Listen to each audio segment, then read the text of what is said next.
Pericarditis basically inflammation of the pericardium. Pericardium heart के चारों तरफ एक झिल्ली होती है, उसको बोलते हैं। अगर उसमें किसी तरह से इन्फ्लेमेशन आ जाता है तो हम उसको पेरिकार्डाइटिस बोलते हैं। जब भी किसी बच्चे को पेरिकार्डाइटिस होता है तो उसके विभिन्न लक्षण हो सकते हैं। तो जो सबसे इम्पोर्टेंट लक्षण है उसमें उसकी सांस का फूलना और इजी फैटिगेबिलिटी हो जाती है। जैसे भी कोई काम करता है तो वो बहुत थक जाता है। उसके चेस्ट में पेन हो सकता है और ये पेन बहुत शार्प और पियर्सिंग काइंड ऑफ पेन होता है और ये चेस्ट के मिडल से स्टार्ट होके और ये लेफ़्ट शोल्डर की तरफ रेडिएट भी कर सकता है और बैक की साइड में भी रेडिएट कर सकता है। और ऐसे बच्चों में कई बार हमें एडिमा भी देखने को मिलता है, उनके पैरों में सूजन मिल सकती है। बच्चों में फेशियल एडिमा भी कई बार मिल जाता है, जो कि बड़ों में उतना कॉमन नहीं होता है, क्योंकि बच्चे मोस्टली एम्बुलेटरी और सेडेंटरी दोनों तरह के लाइफ स्टाइल फॉलो करते हैं। तो इस तरह के लक्षण मिल सकते हैं। उनको फीवर भी आ सकता है और उनको कफ खांसी काफ़ी इस पेरिकार्डाइटिस की वजह से खांसी भी आ सकती है और इरिटेबल रह सकते हैं बच्चे इस तरह के। पेरिकार्डाइटिस होने के कई कारण होते हैं। जो बच्चों में अगर देखा जाए तो सबसे इम्पोर्टेंट कारण है वायरल पेरिकार्डाइटिस, क्योंकि वायरल इन्फेक्शंस बच्चों में बहुत होता है और जब वायरल इन्फेक्शंस बिगड़ जाते हैं तो पेरिकार्डाइटिस हो जाता है। लेकिन अच्छी बात यह है कि वायरल पेरिकार्डाइटिस की जो सीवियरिटी होती है वो कम होती है और काफ़ी समय ये स्पॉन्टेनियस रेजोल्यूशन में चले जाते हैं। तो वायरल पेरिकार्डाइटिस एक कारण है। दूसरा, बच्चों में हम लोग बैक्टीरियल इन्फेक्शन की वजह से भी पेरिकार्डाइटिस देखते हैं, तो उसमें बैक्टीरियल पेरिकार्डाइटिस हो जाती है और बैक्टीरियल पेरिकार्डाइटिस की वजह से दोनों झिल्लियों के बीच में पस का कलेक्शन हो जाता है, जिसे हम पायोपेरिकार्डियम कहते हैं और ये एक तरह का सीरियस इन्फेक्शन है। और उसकी वजह से कार्डियक टेम्पोनाट भी, कई बार क्या होता है कि फ्लूइड की मात्रा बहुत बढ़ गई, जो पस का कलेक्शन है वो बहुत ज़्यादा बढ़ गया है, तो वो हार्ट का जो नॉर्मल काम है वो काम नहीं कर पा रहा है, उसके ऊपर प्रेशर बन रहा है और वो नॉर्मल ब्लड पंप नहीं कर पा रहा है, जिसकी वजह से बच्चे में ब्लड का परफ्यूजन कंप्रोमाइज़ हो रहा है।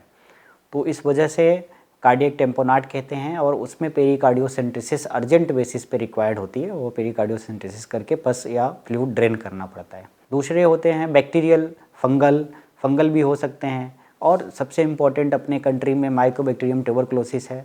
अगर ट्यूबरक्लोसिस की वजह से पेरिकार्डाइटिस हो रही है तो हमें उसमें ट्यूबरकुलर और एंटी ट्यूबरकुलर ट्रीटमेंट भी देने पड़ते हैं, स्टेरॉइड भी देने पड़ते हैं, तो ये एक कारण हो सकता है।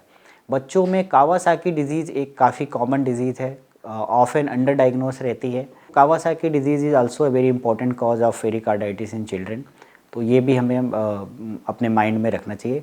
कावासाकी में ख़ास बात ये होती है कि ऐसे बच्चों में ओंठ लाल हो जाते हैं और जीभ भी लाल हो जाती है और जिसे हम स्ट्रॉबेरी टंग कहते हैं, और आँख भी लाल हो जाती है, कंजक्टिवाइटिस भी हो जाती है और कई बार लिम्फ नोड सर्वाइकल लिम्फेडिनोपैथी हो जाती है, लिम्फ नोड भी नेक में स्वेलिंग्स भी मिलती हैं और पेरियंगल एडिमा हो जाता है, पेरियंगल डिस्कोनेशन हो जाता है। तो हाथ और पैर में एडिमा, और ये एडिमा नॉन पिटिंग टाइप का होता है, इंडोरेटेड एडिमा होता है। इसको अगर हम प्रेस करें तो एडिमा या गड्ढा नहीं बनता है, तो पिटिंग एडिमा नहीं होता है। इस तरह के लक्षण भी बच्चों में मिलते हैं। तो कावासाकी डिजीज़ एक बहुत इम्पॉर्टेंट कॉज है बच्चों में पेरिकार्डाइटिस के। और थोड़े से बड़े बच्चे, कावासाकी थोड़ा छोटे बच्चों में होता है, 2 साल से 5 साल के बीच में ज़्यादा होता है और लगभग 85% जो है वो बिलो 2 ईयर्स होते हैं। और दूसरा एक डिजीज़ होता है जो 5 ईयर्स टू 15 ईयर्स के बीच में इंडिया में काफ़ी बच्चों में पाया जाता है, तो एक्यूट रिमेटिक फ़ीवर। तो एक्यूट रिमेटिक फ़ीवर होता है, उसमें पेरिकार्डाइटिस बहुत कॉमन लक्षण है और उनके भी प्रेजेंटेशन बिल्कुल सांस फूलने और बुखार से, खांसी से और इजी फैटिगेबिलिटी और रेस्टलेसनेस, इरिटेबिलिटी, इनसे शुरू होती है। कुछ एक बच्चों में कनेक्टिव टिश्यू डिसऑर्डर की वजह से भी पेरिकार्डाइटिस हो सकती है। कनेक्टिव टिश्यू डिसऑर्डर में एसएलई काफ़ी कॉमन है, जिसकी वजह से पेरिकार्डाइटिस होती है, तो हमें ये भी अपने माइंड में रखना चाहिए कि इसकी वजह भी एक कारण हो सकता है पेरिकार्डाइटिस का। पेरिकार्डाइटिस के इलाज में ऑपरेशन बाद की बात होती है।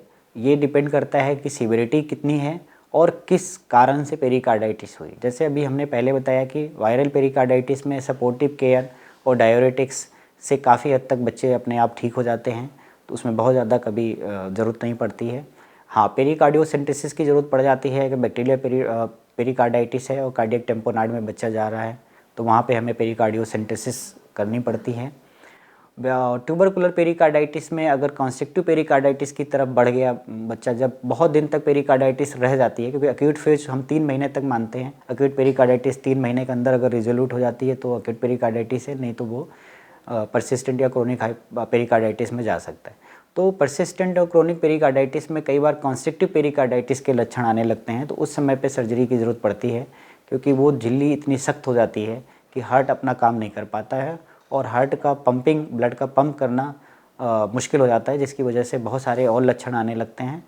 तो ऐसी कंडीशन में सर्जरी की ज़रूरत पड़ती है। अदरवाइज़ जैसे कनेक्टिव टिश्यू डिसऑर्डर की वजह से अगर हो रहा है तो उसमें हमें जिस डिसऑर्डर है उसको मैनेज करने से ही पेरिकार्डाइटिस ठीक हो जाती है। अगर कावासाकी डिजीज़ की बात करें तो कावासाकी डिजीज़ में हम इंट्रावीनस इम्यूनोग्लोबुलिन IVIG देते हैं।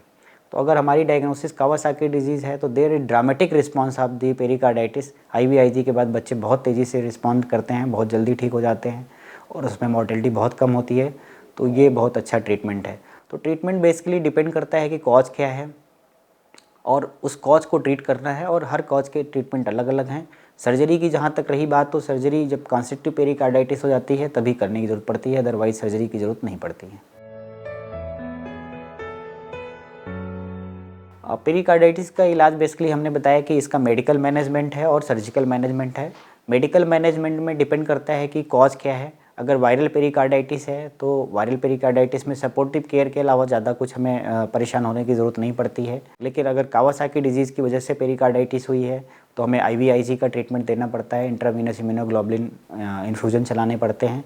अगर एक्यूट रूमेटिक फीवर की वजह से पेरिकार्डाइटिस है तो स्टेरॉयड प्लस एस्पिरिन देना पड़ता है। तो डिपेंड करता है कि किस तरह का इन्फेक्शन है, किस कारण से ये हो रहा है। कनेक्टिव टिश्यू डिसऑर्डर की वजह से, जैसे SLE की वजह से है, तो वहाँ पे भी हमें स्टेरॉयड और दूसरे इम्यूनोसप्रेसेंट देने पड़ते हैं। ट्यूबरकुलर पेरिकार्डाइटिस है तो एंटी ट्यूबरकुलर ट्रीटमेंट देना पड़ता है, जो 6 महीने से 1 साल तक ट्रीटमेंट देना पड़ सकता है। तो डिपेंड करता है कि कॉज क्या है, उसी हिसाब से ट्रीटमेंट उसके डिपेंड करते हैं। पेरिकार्डाइटिस सभी उम्र के बच्चों को हो सकता है। पेरिकार्डाइटिस इस पे डिपेंड करता है कि उसका कॉज क्या है। जैसे वायरल पेरिकार्डाइटिस तो usually infants and small children में काफ़ी कॉमन है।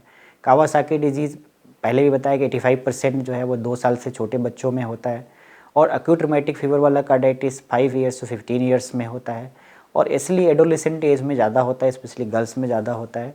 तो डिपेंड करता है कि टियोलॉजी क्या है, कॉज क्या है, और उसी हिसाब से एज ग्रुप भी उसका डिपेंड करता है। पेरिकार्डाइटिस में 2-3 कंडीशंस में जानलेवा हो सकती है। अगर कार्डियक टेम्पोनाड हो गया, कार्डियक टेम्पोनाड दोनों झिल्ली के बीच में फ्लूइड की मात्रा इतनी बढ़ गई है कि हार्ट पंप करना बंद कर रहा है या हार्ट का पंप करने में कंप्रोमाइज़ कर रहा है, तो ऐसी कंडीशन में पेरिकार्डियोसेंटेसिस अगर इमरजेंसी बेसिस में नहीं हो पाता है तो ये जानलेवा हो सकता है। कॉन्स्ट्रिक्टिव पेरिकार्डाइटिस का कॉम्प्लिकेशन डेवलप होने पे अगर वो ट्रीटेबल स्टेज में नहीं रह गया या सर्जरी के बाद भी उसमें रिकवरी नहीं होती है तो वो भी कंप्रोमाइज़ कर सकती है लाइफ को। पेरिकार्डाइटिस के बचाव के लिए जैसे हमने बताया कि सबसे इम्पोर्टेंट कॉज है इन्फेक्शन, तो इन्फेक्शन से बचाव अगर कर सकते हैं तो पेरिकार्डाइटिस से भी बचाव काफ़ी हद तक हो सकता है। तो हमारा लिविंग स्टैंडर्ड अच्छा हो, हाइजीन अच्छी हो, हमारे न्यूट्रिशन अच्छे हों और हम वैक्सीनेटेड हों प्रॉपर्ली। जैसे बच्चों में न्यूमोकोकल वैक्सीन लगाई जाती है, बहुत सारे वायरल के वैक्सीन्स लगती हैं, तो ये सारी चीज़ें अगर प्रॉपर्ली करते हैं तो काफ़ी हद तक इससे बचाव किया जा सकता है। डायरेक्टली तो कोई पेरिकार्डाइटिस की वैक्सीन नहीं है, लेकिन चूँकि पेरिकार्डाइटिस बैक्टीरियल इन्फेक्शन से भी होता है, वायरल इन्फेक्शन से भी हो सकता है, तो इनके जो वैक्सीन अवेलेबल हैं, अगर वो वैक्सीन हम बच्चों को इंजेक्ट करते हैं, इम्यूनाइज करते हैं उन वैक्सीन से, तो ये संभावना बनती है कि उस इन्फेक्शन को दोबारा उसकी लाइफ में नहीं होगा, तो इनडायरेक्टली पेरिकार्डाइटिस से हम इस तरह बचा सकते हैं।